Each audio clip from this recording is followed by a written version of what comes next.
Бастаймыз. Балалар, мектеп туралы әнімізді бәріміз айтайық.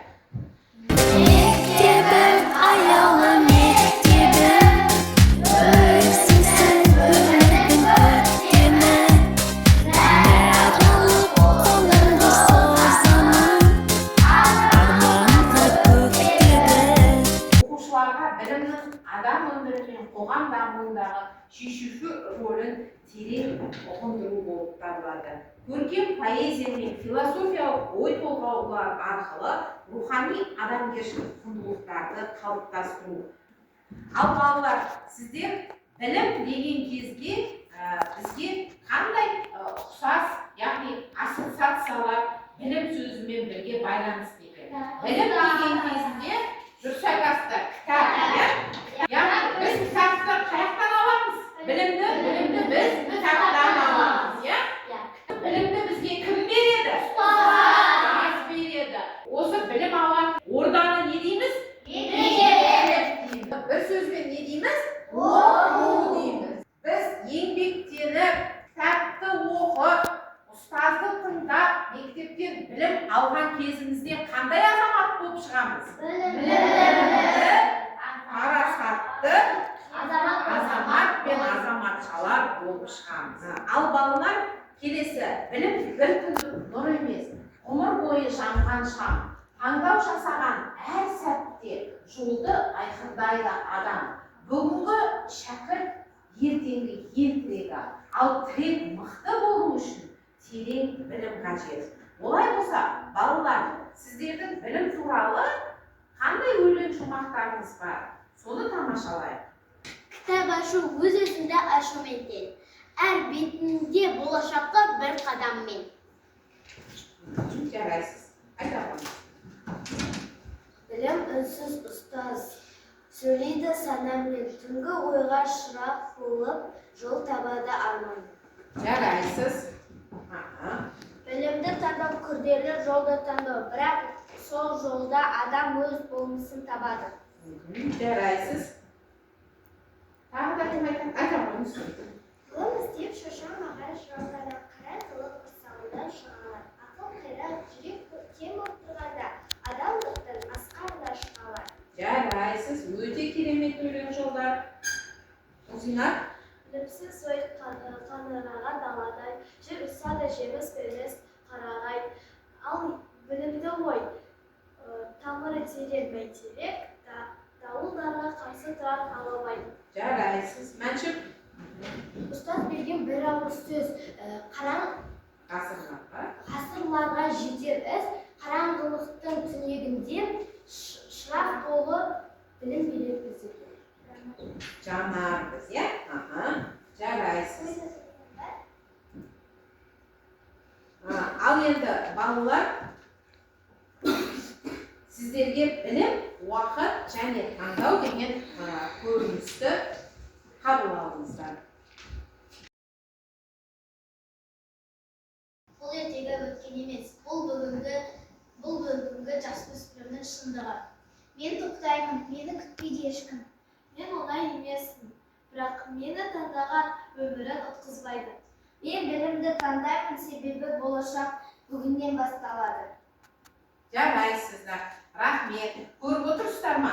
Балалар, уақыт деген зулап зымырап өтеді. Сондықтан да біз әр уақытта уақытты дұрыс пайдалана отырып, білімді таңдауымыз керек. Сол кезінде біз биік жетістіктерге жетеді екенбіз. Жарайсыздар, отыра қойыңыздар. Ал балалар, енді мына тапсырмаға көңіл бөлейік. Білімге дейін және білімнен кейін деп аталады. Оқусыз білім жоқ, білімсіз күнім жоқ. Балалар, олай болса, білімді адам қандай? Білімсіз адам қандай? Білімді қайдан аламыз? Осы бойынша топтық жұмыс жасайық, екі топ. Білімді адам мен білімсіз адамның, яғни айырмашылығын жазамыз балалар. Дайын болса, қол шапалақтап. Білімді адам ақылды, парасатты, білімді болады. Ал білімсіз Білімсіз адам, сіз айта қойыңыз. Білімсіз адам үнемі жетістіктерге жете алмай жүреді.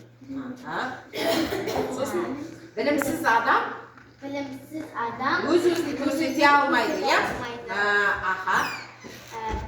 Білімді қайдан аламыз? Білімді қайдан аламыз? Білімді мектептен, оқулықтардан аламыз, мектептен аламыз. Интернет ресурстарынан да алуға болады екен, иә? Ұстаздан. Аха. Жарайсыздар. Болдық па? Басқа қосатындарыңыз жоқ па? Яғни осыны мақал мәтелмен бір түйіндеп жіберейікші.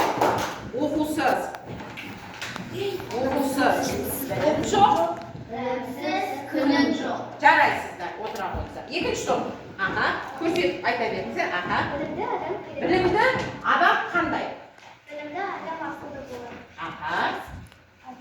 Білімсіз адам қандай болады?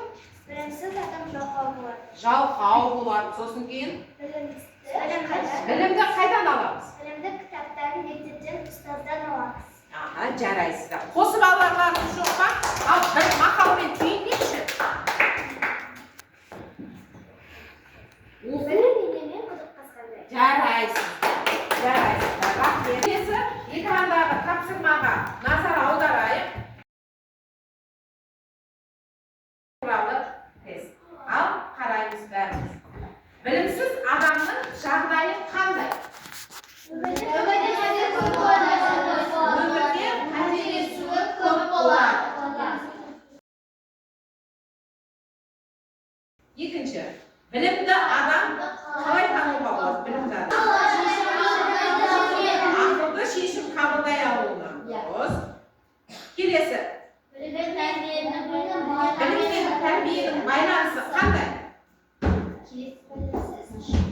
Білімсіз тәрбие толық болмайды.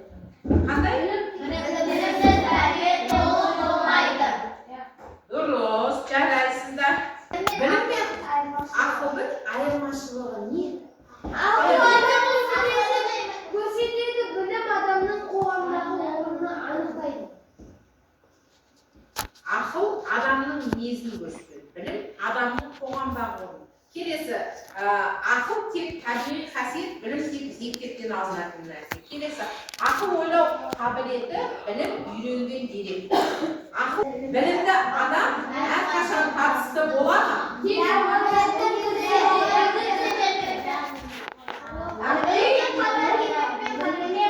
Біліммен қатар еңбекті алып жүру керек екен. Көрдіңіздер ме? Білімнің басты артықшылығы. Тек кәсіби салада ғана қажетсіздікті адамның өмір бойы дамуына Шексіз қолданысқа ие. Жарайсыздар. Білім туралы мақал мәтелдер. Олай болса, қазір мақал мәтелдерді айтамыз, екі топ кезектесіп айтайық. Ал тілсіз мұғалім кітап емес екен. Қазір алтын алма, алтын қазына ма не?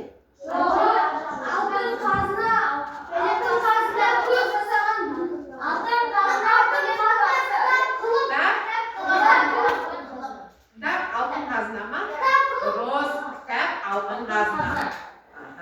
Келесі, бейнет.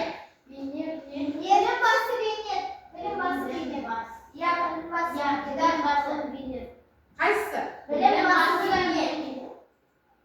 Дұрыс. Келесі.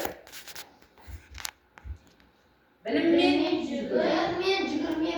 Дұрыс айтасыздар. Тіліммен жүгірме, біліммен жүгір. Келесі. Нені айтасыздар? Жарайсыздар. Келесі. Жарайсыздар. Алтын алма, білім алма. Келесі. Аха. Білімнің соңғы не екен? Зейнет екен. Жарайсыздар. Ұнады ма балалар? Ал енді бүгінгі сабағымыз тәрбие сағатымызда қандай ой түйдік? Білім туралы.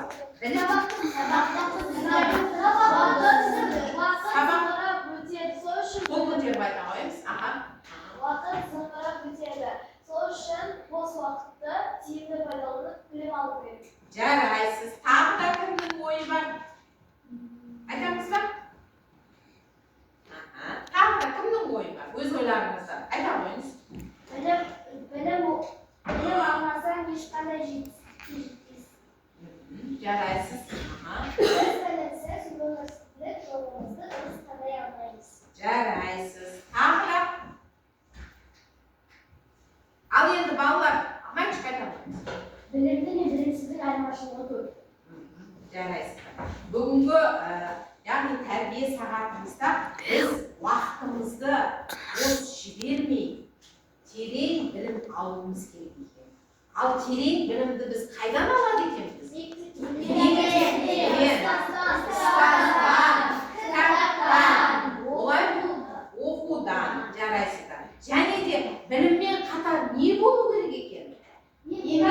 Жарайсыздар, еңбек болу керек. Және тәрбие болу керек. Өйткені Әл-Фараби айтып кеткендей, егер білім тәрбиесіз адамдардың қолына түссе, халыққа апат алып келеді дейді. Сондықтан да біз тәрбиелі және білімді болуымыз керек. Үздіксіз еңбек етіп, әрбір уақытымызды дұрыс пайдаланып, білім алудан шаршамауымыз керек. Бүгінгі тәрбие сағатымыз осымен аяқталды, балалар. Ал енді сабақты түсінген оқушылар қол көтеріп жіберейікші кәне. Жарайсыздар, барлықтарыңыз түсінген екенсіздер. Рахмет сіздерге. Бүгінгі сабағымыз осымен аяқталды. Сау болыңыздар.